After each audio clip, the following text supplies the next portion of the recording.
naliang jong ka MPCC meneng ila perkat nama ba kumbo kalau menta ke BJP ka play very cleverly ki hado menta ka draft ni pat yo I ka draft ki chania ka Uttarakhand government ban draft ya ka bill haga jo ka porpat kilapan ka views jong billions ki through through the law commission nga personally nga la tho cha law commission nga try nga la ai ki katuk ani ki press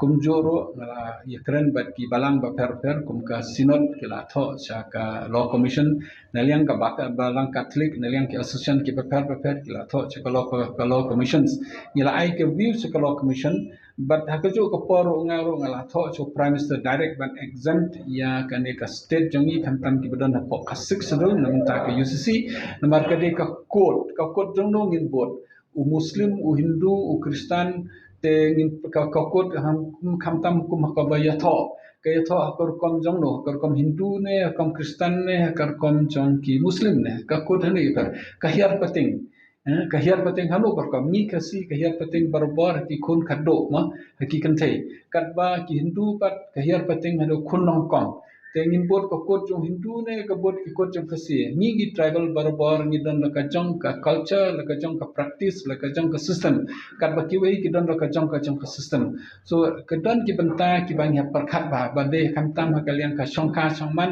ka riti ki dustur bat hakar kom kahir pating ini kiba perkat ba tengah iba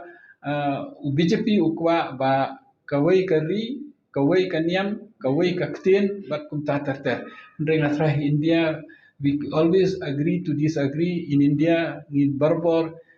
ni flourish namar ba of a diversity ni seutnat ban ya discuss ni seutnat ha ko poro ban seutu ikiwei so India is being great because of diversity it's not because of uniformity. One thing is that the BJP is trying to convince, is trying to bulldoze, is trying to impose on others